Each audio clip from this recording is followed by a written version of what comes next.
자, 한번 따라해 보겠습니다. 하늘의 전쟁, 땅의 전쟁. 오늘은 청소년부와 함께 예배해 드리게 되어서 청소년부를 더 생각하면서 말씀을 준비했습니다. 여러분, 사는 게 참 힘들어요. 한참 몸이 자라서 잠도 쏟아지고 또 사춘기 지내면서 하고 싶은 것도 참 많은데 공부만 죽어라 해야 되고 또 모든 게 성적으로 평가받는 이런 삶이 참 힘듭니다. 그런데 여러분, 청소년들도 참 힘들지만 청소년을 자녀로 둔 부모들도 힘들다는 것 알아줬으면 좋겠어요. 여러분, 우리 인생은 여러분, 인생은 왜 이렇게 힘들까요? 오늘 요한계시록 12장의 말씀은 인생이 이렇게 힘든 이유를, 이 힘든 인생을 사는 우리는 누구이며 그 가운데 무엇을 해야 하는지를 알려줍니다. 밤모섬에 갇혀서 오늘 죽을지 내일 죽을지 모르는 그런 어려운 상황에 처한 요한은요, 요한계시록을 통해서 이 마지막 때를 살아가는 교회들에게 이기는 자가 될 것을 강하게 권면합니다. 그런데 여러분, 교회 다니면서 마지막 때 많이 들어보셨잖아요. 도대체 마지막 때가 언제입니까? 우리가 사는 지금이 마지막 때입니까? 그러면 이제 곧 예수님이 재림하시겠네요. 그러면 힘들게 공부할 필요도 없고 골치 아프게 이렇게 일하고 그럴 필요도 없는 건가요? 실제 데살로니가 교회 사람들은요, 예수님이 곧 재림하시고 이 세상은 끝장나니까 일하지 않고 먹기만 하는 그런 사람들이 많았습니다. 그래서 바울은 그렇지 않다고 주님 오실 때까지 사명을 다하라고, 그리고 일하기 싫으면 먹지도 말라라고 강력히 권면했죠. 그렇다면 여러분, 마지막 때는 언제입니까? 마태복음 24장 36절. 그러나 그날과 그때는 아무도 모르나니 하늘의 천사들도 아들도 모르고 오직 아버지만 아시느니라. 예수님은 분명하게 마지막 때, 그날과 그때는 아무도 모른다라고 말씀하십니다. 예수님이 재림하시는 마지막 때가 오늘 우리가 사는 이때일 수도 있고요, 우리 자식 때일 수도 있고 또 100년, 아니 1000년 뒤일 수도 있습니다. 그러면 우리는 마지막 때를 사는 게 아닌가요? 또 그건 아니에요. 우린 마지막 때를 사는 겁니다. 이게 무슨 말이냐면 2000년 전에 예수님이 이 땅에 성육신하신 그때부터 예수님이 재림하시는 그날까지 그 가운데 있는 모든 시간이 마지막 때란 거예요. 예수님이 제자들과 공생애를 보냈던 그때도 마지막 때고, 오늘 요한이 계시록을 쓰고 보내는 이때도 마지막 때고, 그리고 2025년 우리가 사는 이때도 마지막 때입니다. 그래서 오늘 말씀은요, 마지막 때를 사는 우리가 누구인지를 분명히 알려줘요. 1절 말씀. 하늘에 큰 이적이 보이니 해를 옷 입은 한 여자가 있는데 그 발 아래에는 달이 있고 그 머리에는 12별의 관을 썼더라. 이 여자가 아이를 베어 해산하게 되매 아파서 애를 쓰며 부르짖더라. 요한이 환상 가운데 본 것은 한 여자였습니다. 그 여자는 해를 입었어요. 발 아래 달을 두었대요. 그 머리에는 12별의 관을 쓴 아주 지극히 영광스러운, 마치 예수님 같은 그런 모습입니다. 이 여자가 머리에 12별의 관을 썼는데, 이 12별은 구약의 12지파와 신약의 12제자를 상징하는 것으로 이 놀라운 해를 입은 이 영광스러운 여자는 바로 하나님의 온 백성, 교회를 뜻해요. 그리고 이 여자가 힘겹게 낳은 아이는 예수님을 상징합니다. 여러분, 마지막 때를 사는 우리가 누구라고요? 인류대학 가지 못해도, 세상이 알아주는 성공하지 못해도 우리는 이 땅의 것과 비교할 수 없는 하늘의 해를 옷 입고 발 아래 달을 둔 영광스러운 하나님의 백성, 교회인 거예요. 아멘. 세상 누가 여러분을 향하여 뭐라 해도 여러분은 주님의 피로 산 영광스러운 교회임을 잊지 마십시오. 요한은 계속해서 그가 본 또 다른 환상을 우리에게 보여줍니다. 3절. 하늘에 또 다른 이적이 보이니 보라 한 큰 붉은 용이 있어 머리가 7이요 뿔이 10이라. 그 그 여러 머리에 7 왕관이 있는데 그 꼬리가 하늘의 별 3분의 1을 끌어다가 땅에 던지더라. 용이 해산하려는 여자 앞에서 그가 해산하면 그 아이를 삼키고자 하더니 이 해산하는 이 여자 앞에서 아이를 삼키려고 하는 그 큰 붉은 용이 있는데 그는 머리가 7, 뿔이 10. 그 머리마다 왕관을 썼대요. 이 말은 영광스러운 교회를 대적하는 싸우는 그가 대단히 완전하고 특별한 존재라는 것을 의미합니다. 그런데 그가 그런 존재지만 그가 쓴 왕관은 디아데마라는 걸로 여자가 쓴 스테파노스 이기는 자가 썼던 그 면류관의 모형일 뿐이에요. 그런 그가 꼬리로 하늘의 별 3분의 1을 끌어다가 땅에 던졌대요.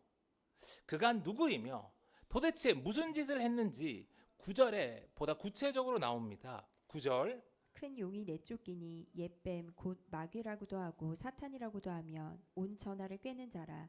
그가 땅으로 내쫓기니 그의 사자들도 그와 함께 내쫓기니라. 큰 붉은 용은 바로 에덴 동산에서 아담과 하와를 유혹했던 옛 뱀이에요.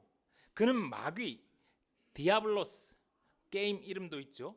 고소자, 비방자라는 뜻으로 불리기도 했고 사탄, 대적자, 원수라고도 불리는데 그가 하늘의 별들, 하늘에 있던 다른 영적인 존재의 천사들을 꿰었어요.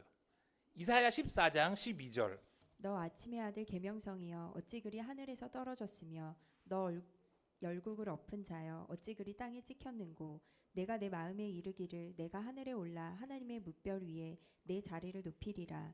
내가 북극 지폐의 산 위에 앉으리라. 가장 높은 구름에 올라가 지극히 높은 이와 같아지리라 하는도다. 이 말씀은 바벨론 왕에 대한 말씀이기도 하면서 또한 이 바벨론 왕 위에 그를 조종하는 사탄에 관한 말씀이에요. 여기서 계명성이라고 번역된 헬렐이란 단어는 빛남을 뜻하는데요. 이 단어를 중세 라틴어 성경에서는 루시퍼라고 번역했어요. 루시퍼, 이 빛나는 존재, 머리에 7, 뿔이 10인 완벽한 사탄이 하나님과 같아지려 하고 다른 천사들을 꿰었을 때 그만 3분의 1이 그에게 넘어가 그를 따르다가 사탄과 그의 추종자들은 땅으로 쫓겨납니다. 마치 아담과 하와가 선악과를 먹고 하나님과 같아지려 하다가 에덴 동산에서 쫓겨난 것처럼요. 그런데 그렇게 쫓겨난 사탄과 그의 추종자들이 회개하기는커녕 뭘 했다고요? 도리어 아이를 삼키려 합니다. 애굽의 바로가 이스라엘을 삼키려고 한 것처럼 바벨론 왕 느부갓네살이 이스라엘을 삼키려고 하는 것처럼 헤롯이 아기 예수님을 삼키려고 한 것처럼 땅으로 쫓겨난 사탄은 계속해서 교회를 삼키려고 합니다. 그래서 이 땅에서 교회로 살아가는 게 힘든 거예요. 여러분 그런데 이 사탄의 계획이 성공했나요? 아닙니다. 5절 여자가 아들을 낳으니 이는 장차 철장으로 만국을 다스릴 남자라. 그 아이를 하나님 앞과 그 보좌 앞으로 올려가더라. 그 여자가 광야로 도망가매 거기서 1260일 동안 그를 양육하기 위하여 하나님께서 예비하신 곳이 있더라. 사탄의 모진 공격에도 교회는 살았고 예수님은 동정녀 마리아를 통해서 이 땅에 오셨죠. 사탄의 공격은 계속되었지만 예수님은 계획대로 십자가에서 죽으셨고 부활하셨고 그렇게 뱀의 머리를 깨뜨리시고 완전히 승리하셨어요. 할렐루야. 그런데 여러분 예수님이 승리하셨는데 왜 교회는 광야로 도망가나요? 아기 예수님이 잠시 헤롯을 피해서 애굽으로 간 것처럼 하나님이 이 연약한 교회를 피신시킨 거예요. 거기서 1260일 한동안을 교회가 사탄과 전쟁을 치를 수 있도록 양육하세요.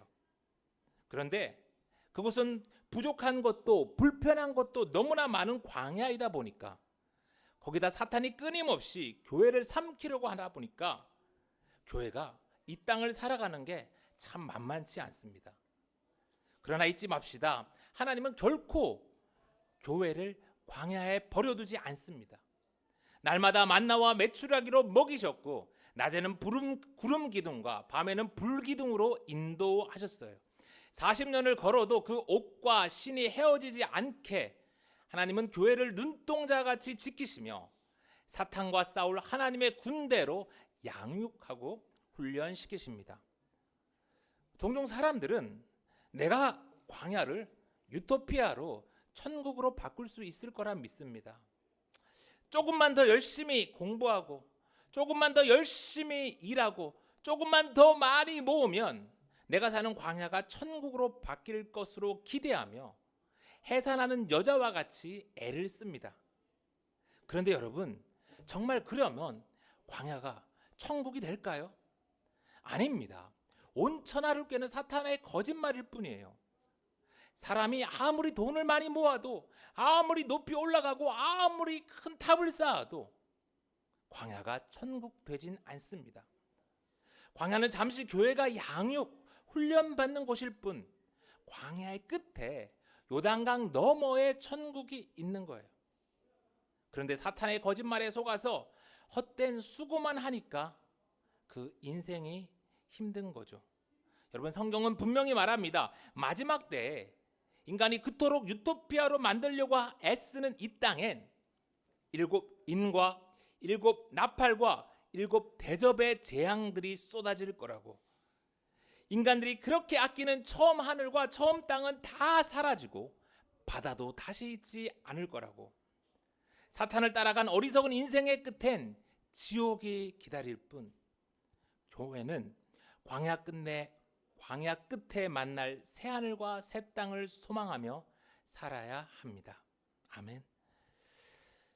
그렇다면 새 하늘과 새 땅이 오기까지 이 땅의 교회는 무엇을 해야 하나요? 7절. 하늘에 전쟁이 있으니 미가엘과 그의 사자들이 용과 더불어 싸울세. 용과 그의 사자들도 싸우나 이기지 못하여 다시 하늘에서 그들이 있을 곳을 얻지 못한지라. 하늘 전쟁에서 진 붉은 용 사탄과 그의 추종자들은 땅으로 쫓겨났어요. 그러면 그들이 당장 지옥으로 들어갔으면 좋겠는데 하나님은 마지막 날까지 그들을 이 땅에 두십니다.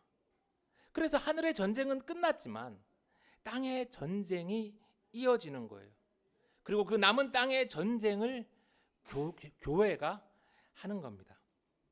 새 하늘과 새 땅이 오기까지 사탄과 전쟁을 해야 하니 땅에서 교회로 사는 게 힘이 듭니다. 그렇지만 낙심하지 맙시다. 포기하지 맙시다. 로마서 8장 18절 현재의 고난은 장차 우리에게 나타날 영광과 비교할 수 없어요. 그런데 사탄은 빛나는 존재, 인간보다 훨씬 강하고 경험 많고 강력한 존재인데 우리가 어떻게 그와 싸울 수 있습니까? 10절. 내가 또 들으니 하늘에 큰 음성이 있어 이르되 이제 우리 하나님의 구원과 능력과 나라와 또 그의 그리스도의 권세가 나타났으니 우리 형제들을 참소하던 자 곧 우리 하나님 앞에서 밤낮 참소하던 자가 쫓겨났고. 걱정할 것 없는 게 이미 십자가에서 하나님의 구원과 능력과 나라와 권세가 나타났어요. 이미 예수님께서 십자가에서 옛뱀 사단의 머리를 부수고 승리하셨어요. 이제 예수님의 제자, 우리 교회에 남은 건 예수님의 승리를 선포하는 겁니다. 이 기쁜 승리의 소식을 땅끝까지 전하는 거예요. 그게 우리 교회에게 남겨진 땅의 전쟁입니다.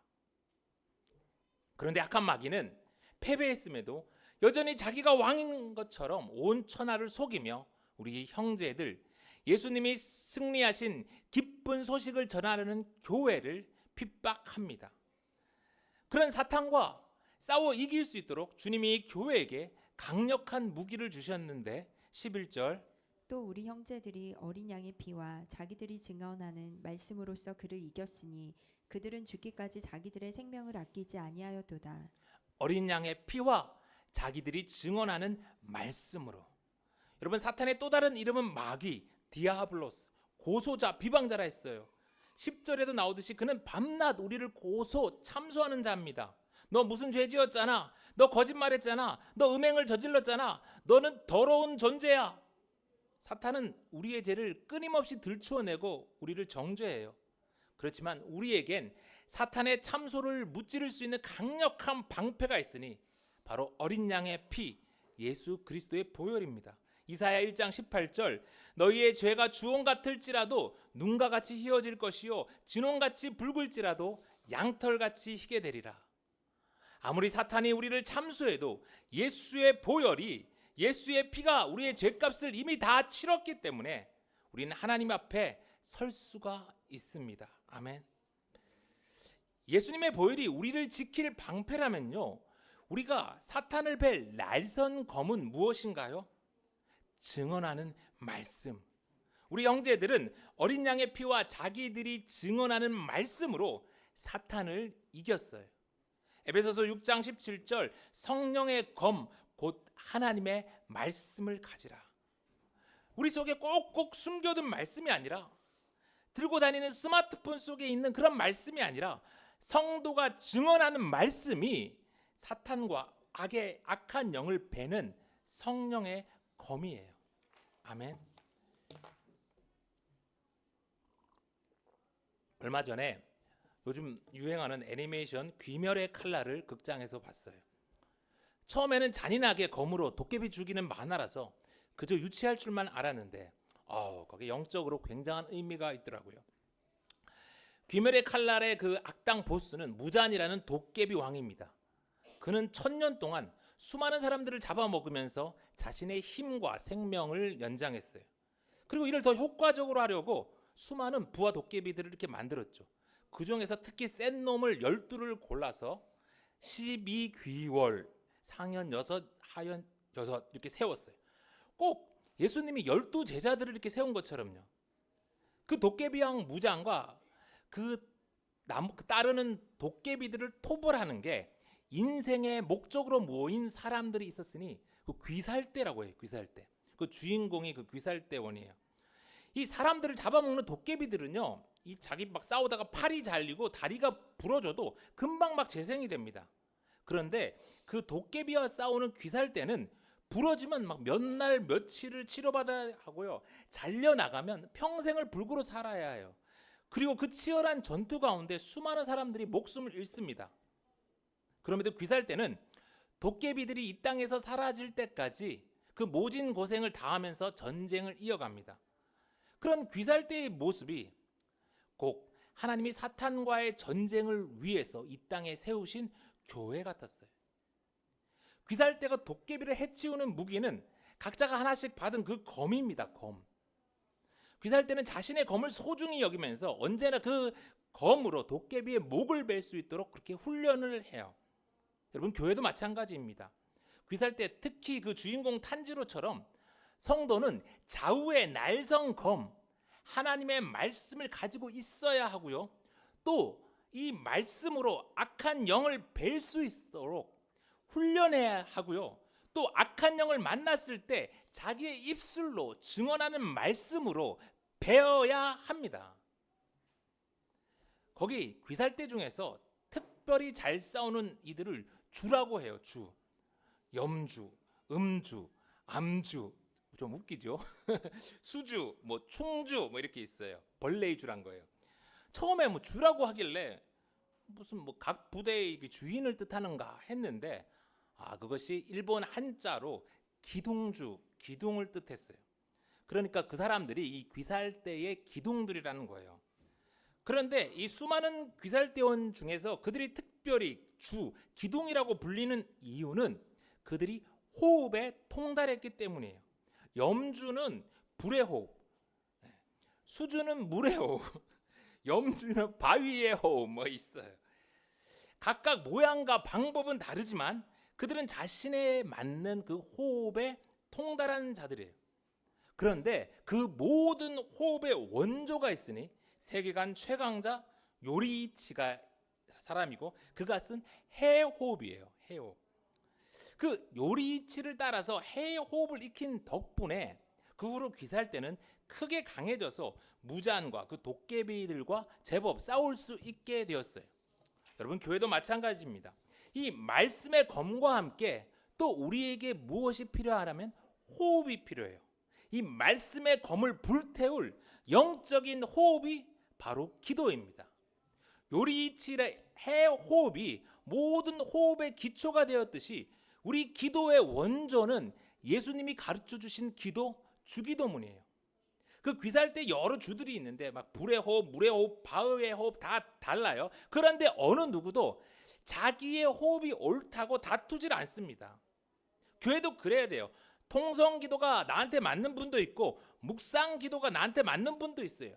중요한 것은 예수님을 따라서 기도에 통달하는 거예요. 기도할 때 교회는 말씀의 검으로 악한 영을 벨 수가 있어요. 도깨비 무자는요, 이 땅에 자신의 왕국을 세우려 하고 이 땅에서 영생을 꿈꿉니다. 그리고 이를 위해서 1000년 동안 수많은 사람들의 그 목숨을 빼앗아요. 그런데요, 세상은 종종 그런 사람들을 성공한 인생이라 부르고 때론 영웅시하죠. 그러나 성경은 분명히 말합니다. 그런 자가 바로 사탄의 추종자라고.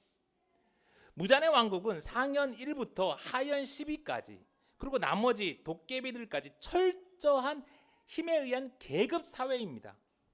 그들은 수백 년을 함께 했음에도 오직 힘에 의한 서열로 다스려졌고 쓸모없다 여겨질 때 자기 편조차 가차없이 죽여버려요. 그 생명을 취해버립니다. 여러분, 사탄의 나라가 그래요. 그러나 예수님은 죄인된 우리, 무능력한 우리를 위해서 자신의 피와 살을, 생명을 주셨습니다. 그리고 자기 홀로 영생하는 것이 아니라 새하늘과 새 땅에서 우리와 함께 영생하기를 원하세요. 이 귀살 때의 주 기둥들이 14살 어린이부터 27살 최고참까지 있는데 남, 여, 나이의 차이는 있지만 서열 이런 건 없어요.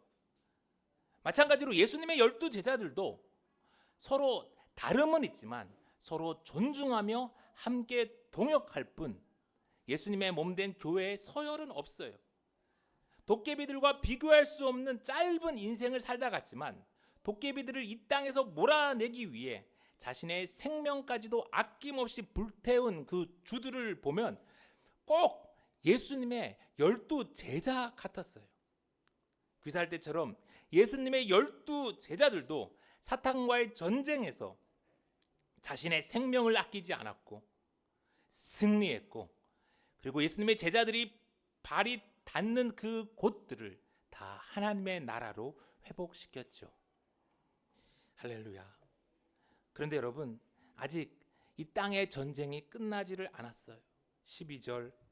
그러므로 하늘과 그 가운데에 거하는 자들은 즐거워하라. 그러나 땅과 바다는 화 있을진저 이는 마귀가 자기의 때가 얼마 남지 않은 줄을 알므로 크게 분내어 너희에게 내려갔음이라 하더라. 자기의 때가 얼마 남지 않은 거란 마귀가 마지막 발악을 하며 땅에서 교회를 박해합니다. 하나님의 계명을 지키며 예수의 증거를 가진 교회와 싸우려 합니다.